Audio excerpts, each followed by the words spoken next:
Before we get started on this video, a few of you mentioned in my room tour that there was no way I was going to be able to go with the shelving that I had because I wouldn't have enough room. And I poo-pooed. I said, no way. I'm going to fit it all in here. So obviously you can see on this wall, I did actually have to add an extra bookshelf. So it looks a little funny there, but of course the rest of the room, you know, it's still way cleaner than it was. Look at that. Not bad. Right, dog? He agrees, really.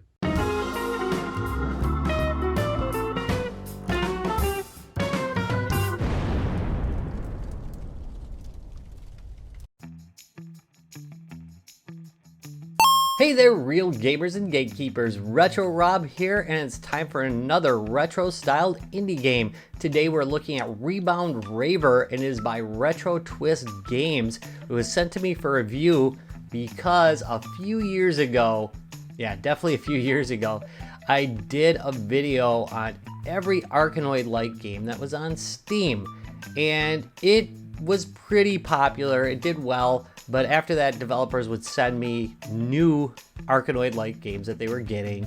And after a while, there became so many of them that I quit basically keeping up with it. But anyway, these guys sent me this one to check out. And I thought it looked really good. So I asked for a key, got one. And yeah, it's really good. And even better, it is really inexpensive. It's like a $3 game. And it's one of the few times where I feel like they might be undercharging for it. So you're in for a treat, I think. Let's go take a look. It's got, I think, 6 worlds. We're gonna look at 3 of the worlds, a level out of each of them. And I think that'll give you an idea of the gameplay. All right, let's go. And here we are at the main screen of Rebound Raver. There's 5 stages. I think I said there were 6. Each one has 10 levels each, so that means there's 50 total, which is not too bad. And let's start on stage 1, and I think I'm going to go with level 8.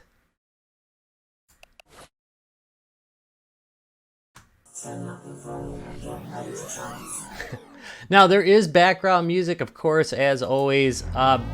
Whenever I do an indie game, unless they specifically tell me it's okay to use their music and that the licensing allows for it, unfortunately, I just don't do it because they get tagged way too often. Come on now. That said, I really like the sound effects, that kind of crackle sound effect. It's kind of mesmerizing. Alright, so get up there. Get up there so I can show some stuff. Get up. You're gonna get up there. I chose like one of the most difficult levels to talk during. Hold on. There we go. Get up. Get up. Or give me a drop or something. Okay, so if I press my left or right mouse button, it will raise a little fin. See that little fin? It will allow me to have a little bit more nuance in my control over my paddle. It's pretty useful when you're trying to get something to go into a corner and you're kind of in the middle. It'll allow you to get just that little bit more, there we go, out of it. Oop, lost a ball. I cannot believe it. There we go. There are, of course, drops that give you upgrades. Eventually we'll get to one. I have half a mind to throw a level so I can show you the fact that if I run out of balls, I can, there's an upgrade. I can choose to trade some score for an extra ball, which I think is a nice feature. And this game does have quite a number of nice features. Wish I had more of that. And one of them you're going to see pretty shortly, because once I get down to 3 objects... So, there. See how I did that? Use for the fins.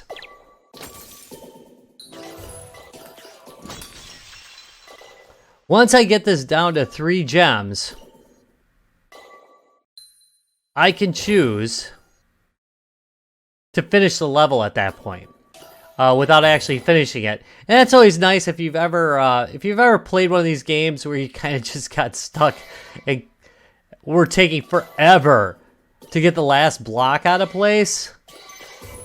It's a great feature for that. Now, of course, you know, you're gonna lose points and an achievement for it, but it's a nice thing if you just want to get to the next level and you're having a problem with that level.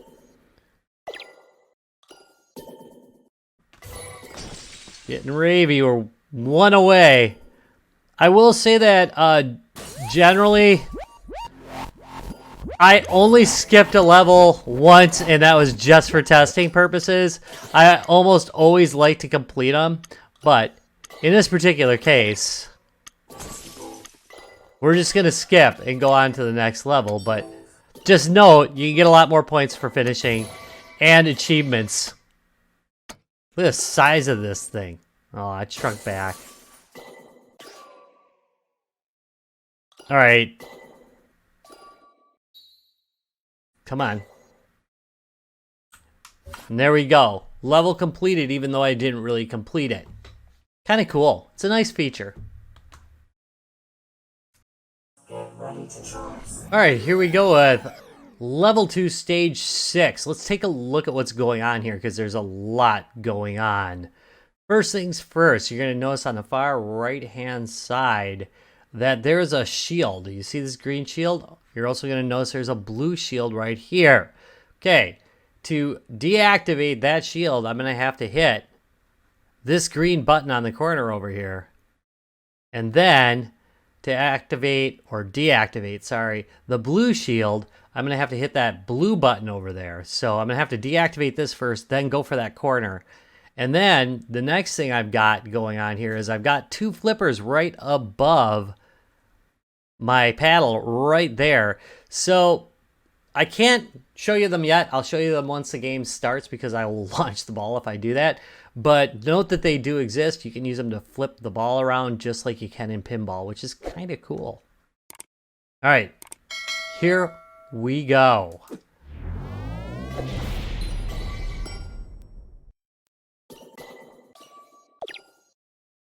Ugh.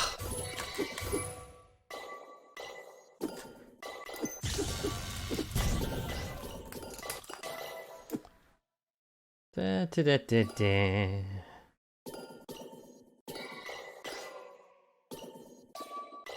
Oh, I almost hit it. Come on. Ah, come on.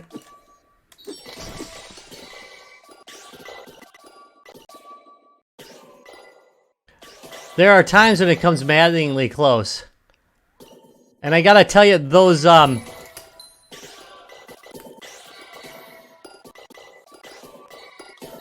these little guys up here do not make my life easier. Oh.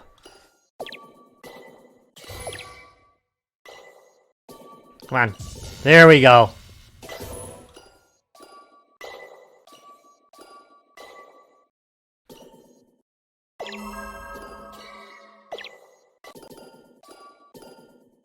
Come on. There we go. Oh, oh. Get out there. No. There we go. Almost there. Almost there. There we go. Tearing it up. That's very useful right there.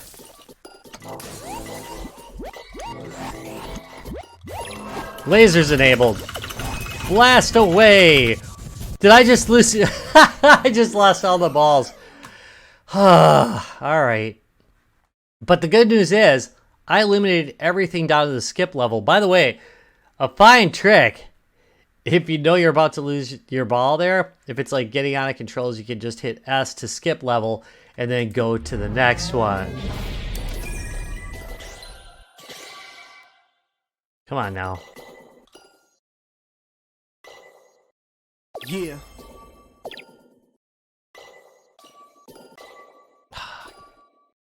Urgh.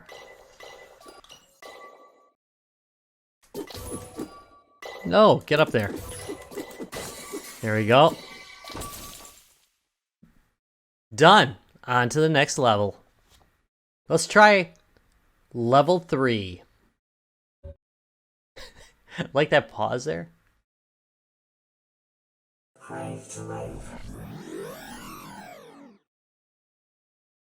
Ladies and gentlemen, level 3, stage 2.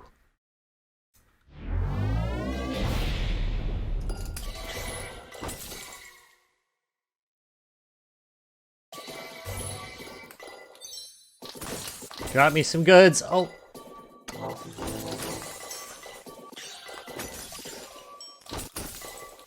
Multi-ball, the best way to lose them all.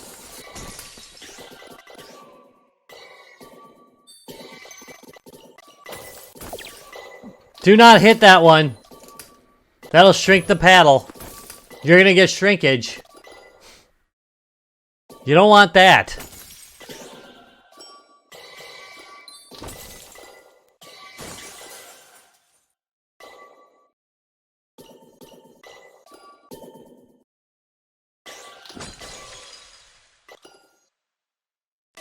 Come on now. Oh! There we go. There we go. We can do this.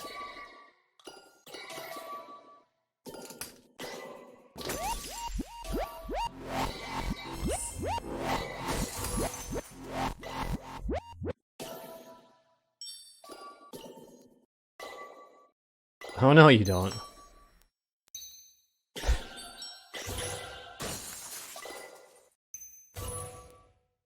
Almost there. A drop would have been great here. Now, if I wanted to, I could just hit S.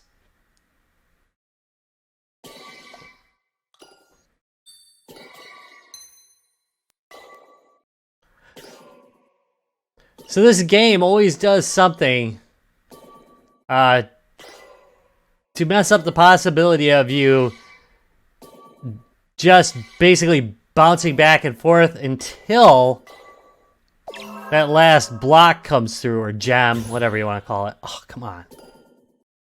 Oh, come on. That's just wrong. Yeah.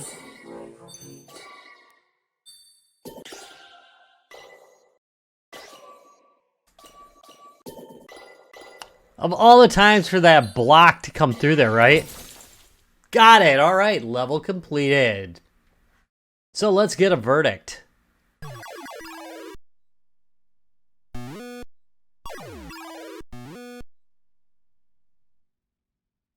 Retro Rob plays everything. And that's about it for Rebound Raver. Quite a neat little game. It reminds me a lot of DX Ball, which was one of my favorite games of this genre. What I really loved about it, though, is that cracking and breaking sound of the gems. That sound is really, really good and added to the enjoyment. And I don't mention sound effects all that often. This is a game where the sound effects really, really helped it. I think graphically it's really nice, but I kind of like that sparse retro look. If you don't, of course, it'll do nothing for you. But I think it's not overdone, which it's so easy to do when you start doing something like that. So well optimized game, enjoyable. I mean, it's $3, so kind of a no-brainer in my book. I did get it for free, just a heads up from them, but no, I'd have easily spent $3 on it. So in fact, I think they probably undercharged a little bit. So definite thumbs up for me. I want to thank you very much for watching this video. If you enjoyed it, please give me a thumbs up and subscribe for more. And I'll see you in a couple days. Bye.